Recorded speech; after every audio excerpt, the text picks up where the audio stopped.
I've been reading a lot of manga recently that are either about historical time periods or historical figures themselves. So today I want to talk about some of these fictionalized retellings of some historical figures. And a lot of these figures we don't really have a full picture of their life, especially their early life. So the mangaka in these cases have a lot of free reign to make whatever story they want. But at the same time, the story doesn't have nothing to do with the historical figure. It's still got the general picture of what actually happened, or at least what we think/know to have happened in history. But we still get a lot of interesting story beats happening that we wouldn't necessarily get if it was fully true to reality. So I'm going to talk about 6 manga today, which are fictional biographies of Hatshepsut, Charles-Henri Sanson, Eumenes of Cardia, Musashi Miyamoto, Robert Johnson, and Hojo Tokiyuki. Aoi Horusu no Hitomi, Danso no Jou no Monogatari, or The Blue Eye of Horus, the story of a queen dressed as a man, is a manga by Inudo Chie about Hatshepsut, who's the second female to truly be pharaoh, not simply wield the most power in Egypt. And she's the first one to do it not in a time of crisis as like a stopgap ruler, but in a time of prosperity. And she's one of the earliest women in power known to history. She was a part of the 18th dynasty, which was in the 1400s BC, so a long-ass time ago. And this manga is a decent overview of general life events and other historical figures involved with her story. And it's still being translated to English, at least where I read it. I'm at 25 out of 40 chapters. The Frenchies have it all, but I'm not going to read the French translation. And there's a lot of exaggeration, like obvious exaggeration in many parts, but that's kind of manga in general, but also the gist of the story is still there, and that's also kind of what's the most interesting part of her story. It had me going back to Wikipedia a lot, and Wikipedia just because I'm lazy, to check if the info presented was possible or was true. And I found that it had pretty good historical info and also good accuracy with lots of things, just like Egyptian in general. And we can also see from the extra chapters that the mangaka was pretty dedicated to Egyptian history and accuracy. The extra chapters we get are Anubis just explaining different aspects of like the Egyptian god pantheon or just daily Egyptian life. And obviously we don't know really exactly what happened way back when, since that was like, 3,500 years ago almost? So there's no way to know if the things in the manga are accurate, but at least in terms of what we do know or assume, I don't know, historians want to say they actually know shit or not, there seems to be good like time period historical accuracy here, like what inventions are around and what games they're playing and how society works. And also the big events in Hatshepsut's life seem to be presented properly. I also feel like this is an underserved time period. I feel like I haven't learned about ancient Egyptian history since like 4th grade. And ancient Egypt's cool. It's like the oldest civilization. This is the 18th dynasty, and that was 3,500 years ago. So the first dynasty was probably like 5,000 years ago. Wild. I just overall thought it was really cool to see the story of Hatshepsut presented, since I've seen like some statues at like the Louvre, I think, of Hatshepsut, and also I remember learning about her as like an extremely early female pharaoh. And lastly, there's a lot of titties if you're into that, so definitely read this in private, I guess, unless you're into that. Innocent and Innocent Rouge, or Innocent and Innocent Rouge, are technically 2 different manga, but Innocent Rouge is just a continuation of Innocent. These come to us from Sakamoto Shinichi, who is also the author of The Climber and some other stuff. And this is based upon Sanson, the Executioner, the man who beheaded King Louis XVI, a book that seems to be well researched by Adachi Masakatsu. So this is the story of Charles-Henri Sanson, who was a real-life executioner, but also a lot of it is about his sister, which is entirely fictional, though she did exist, Marie-Joseph Sanson. And I think it's very cool to see a story about a figure like this, who I didn't really know of, but he was the main executioner during the period leading up to the French Revolution and during the French Revolution. He did approximately 3,000 executions during the Reign of Terror, which is an insane number, I think.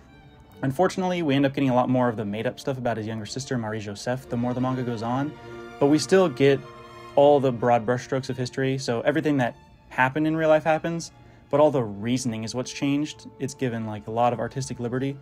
But honestly, all the other things that are kept historically accurate make it so that it never really takes you out of suspension of disbelief.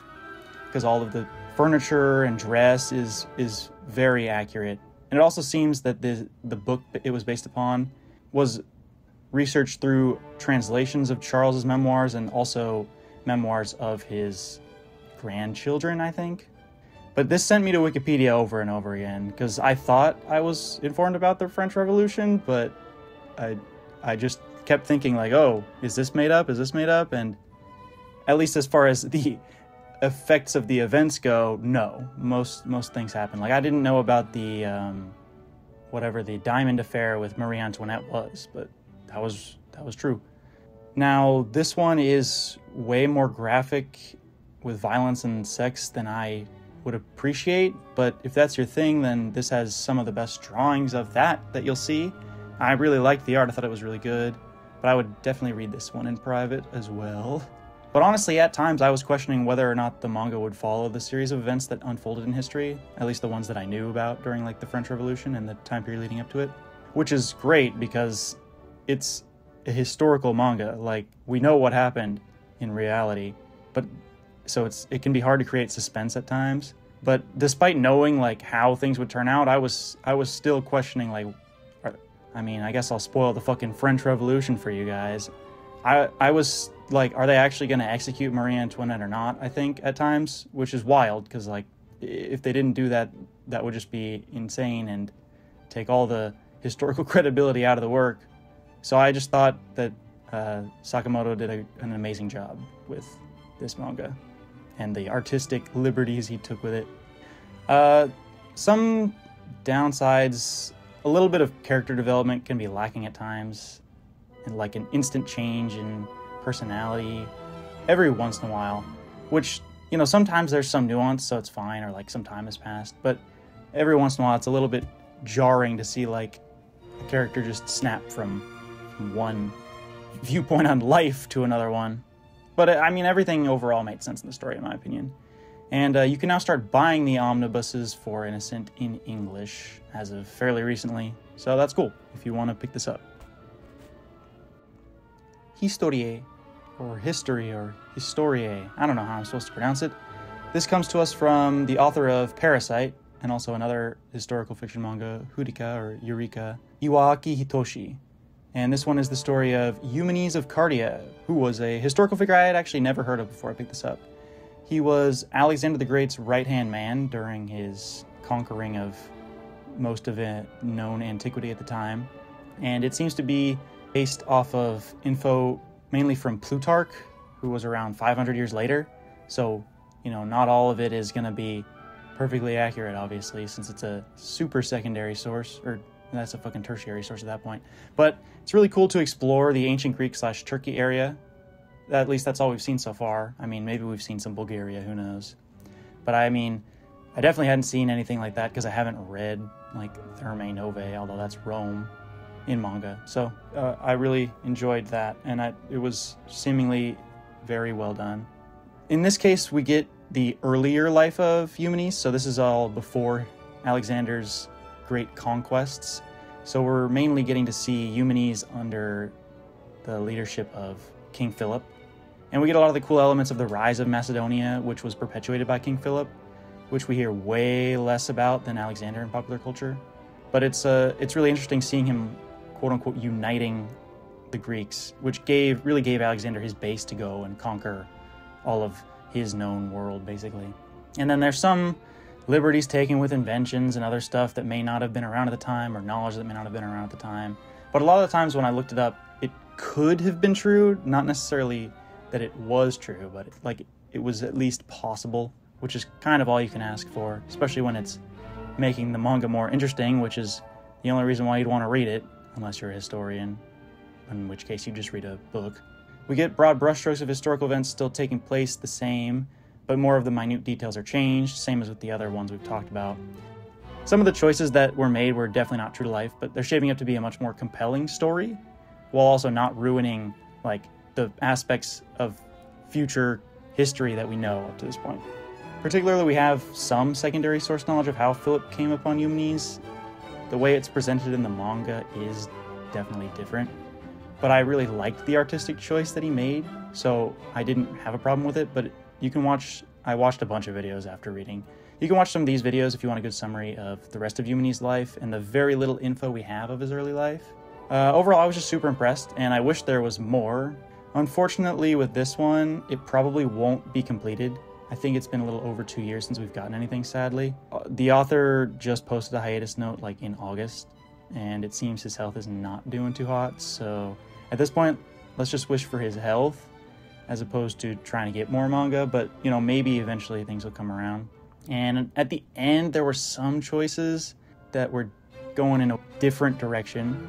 I mean, I trust the author, but some of them were a little bit weird, like maybe magical stuff is happening. There's been stuff somewhat like that, like semi-realistic, but they really fit the aesthetic of a more mythical era, but it seems like it's turning slightly scientific fiction type stuff.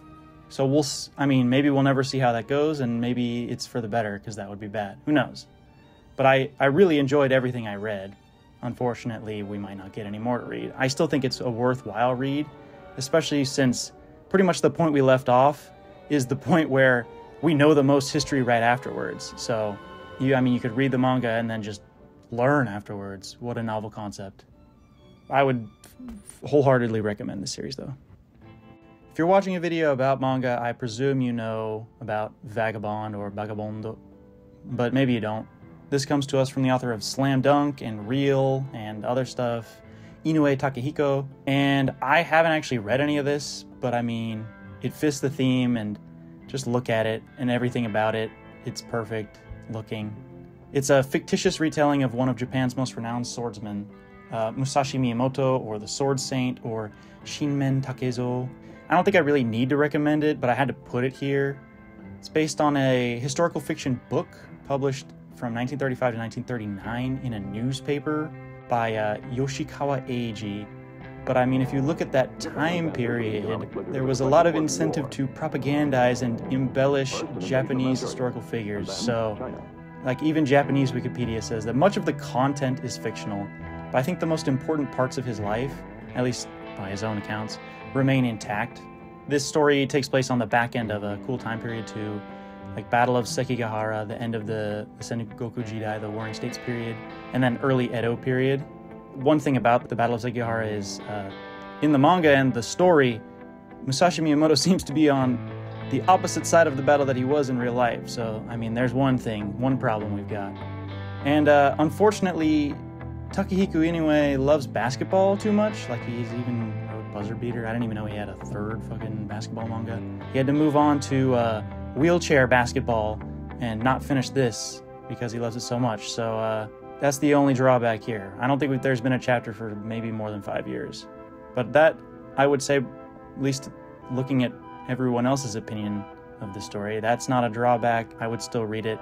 I'm going to still read it. I just had to put it on here because it's, it fits the theme, and it looks great. Oh boy, I sure hope the next one isn't also never going to be finished. Next up we have Ore to Akuma no Blues, or Me and the Devil Blues, brought to us by the author of Chinless Gen and Prison School, Hiramoto Akira. And who could be playing the blues with the devil but Robert Johnson? I believe he has one of his very few recorded songs called Me and the Devil Blues. And Robert Johnson is a guitarist who supposedly sold his soul to the devil at a crossroads to become the greatest blues guitarist. And this is a myth from the late 20s, early 30s. And I remember learning about him in music history in high school, that was a long time ago. But, so there were only ever 2 recording sessions he did, but he had a profound influence on music and music history, and I think especially on rock. But the interesting part of his story is that, at least according to accounts, he was not good at the guitar, and then he kind of disappeared for a year or 2 and showed up playing like he was so good it was like he was playing with an extra entire hand. But we don't really know a whole lot about his life, considering how recently he lived. But after he got really good at the blues, he just sort of just wandered all over the South for the rest of his life. And this is a really bleak time period, the Jim Crow era and the Great Depression combined. Especially as a black man, the Jim Crow era was not ideal, to say the least. And this manga, I think, does a really good job of being respectful of black people in a way that a lot of manga don't. But I'm also not the most qualified person to talk about that. So there's a good video I watched about it. I'll link that. But overall, I really enjoyed it, and obviously we're not getting anything super close to the truth with what really happened, because, I mean, I guess you could believe that the devil really exists and taught him how to play the blues. I certainly don't. But with Robert Johnson, I mean, even like a lot of his biography, it's kind of all about the myth anyways. Like, that's the really interesting part about him. So I don't have any problem with any fictionalized parts here. Overall, it's pretty far-fetched, but I think it's really good. And unfortunately, this is another one we likely won't see an ending for. It's been on hiatus for quite a while now, so that sucks. But I would still read it, especially if you either are a big fan of Robert Johnson, in which case the author or the mangaka has been getting advice from a lot of like quote-unquote famous Japanese blues artists who have even like gone and visited the crossroads in Mississippi, which to me is super funny. And they seem to have a lot of reverence for how he's been treating the story. And if you don't even know who Robert Johnson is, then I would definitely pick this up, because not only is it a good story, but maybe it'll garner some interest in his music for you as well. And lastly, we've got Nigejozu no Wakagimi, or The Elusive Samurai. This one's from the author of Assassination Classroom, Matsui Yusei. And the obscure-ish historical figures are back. Here we have Hojo Tokiyuki, who I think I found like maybe a picture of him, but I don't honestly think that it is a picture of him. So Hojo Tokiyuki is a super minor historical figure, even in Japan. Like, I think it's in the first chapter of the manga, it mentions that even in Japan, in Japanese history, it'll mention him like on a page, and that's like about it. But I do remember reading about this time period and the events here in Japanese History 50 I took in college. And this is the end of the Kamakura shogunate and the beginning of the Ashikaga shogunate, or the Muromachi period.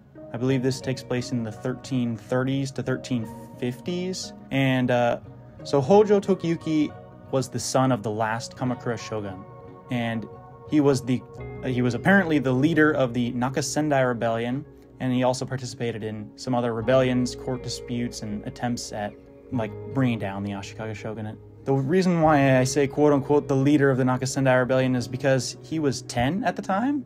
So, you know, to me that's a little unbelievable that he was actually leading. He was most likely just a figurehead. But as time goes on, I'm sure he came more into his own as a leader. So it's always impossible for me to suspend my disbelief at 8-year-olds fighting grown men in battle, but that's kind of just a shonen thing. But the fact that he actually was 10 when the rebellion started, that's wild. But that's what happens in the manga, and I didn't believe it, so I had to go and look it up, and yeah, it was true. And then he kept on living after that. With this one, we get broad brushstrokes of historical accuracy again. Basically, the only things I think that we're getting are inciting incidents, battlefield results, the locations of where things are happening, and then like the main names we get, like Kitabatake Akie and Nita Yoshisada. Maybe I said his name backwards. Other than that, it's all like, it's a shonen jump manga, you know, he's got to take a lot of liberties. He's made it extremely popular, which is honestly super impressive that we have a quote-unquote historically accurate manga that's lasted this long in the magazine. So, you know, we've got to have some cool powers and stuff going on. But other than that, I think it's great that we have this level of popularity with a historical manga. And I'm hoping that maybe this leads to more of the sort, but who knows. Overall, I'm interested to see what happens in history. Though I already know like the full final outcome, I don't really know the nitty-gritty details, so it's cool to be learning history just from reading manga. And the anime I heard looks great, wink wink. I think it could get an original ending, which wouldn't be historically accurate, just so it's not so depressing, maybe, I guess. I do enjoy this time period and setting, and as of yesterday, based on what I know of history, I think on September 8th it entered the final arc. In conclusion, I really enjoy reading these historical types of stories because I love learning more about history, but it's also a lot more fun than picking up a textbook to learn about history, though it's much less efficient. Also, I think I opened JSTOR like 5 times while making this, so, you know, that was something. I didn't know I was trying to do academic research for a shitty manga video, but, you know, here we are. Though I didn't really look into things that hard because I didn't want to waste my time. This one's been in the works for a long-ass time, like maybe more than 2 years, and it's not even the one I intended to make when I started this, but I just kept adding more and more historical manga to the list. So that'll include the next couple of videos probably, which will also be about historical fiction, so look forward to that, and hopefully it doesn't take a whole half a year. Lord knows how long it'll take though. I hope to put it out soon. But if you're interested in these series, maybe those will interest you too. They'll be more like period pieces, so it could have happened but it didn't, or just plain historical fictions, drama, including historical figures and events, but the main characters are fictional. And I hate it here because I'm so slow at this stuff. But hopefully you got something out of this. Who knows? Peace.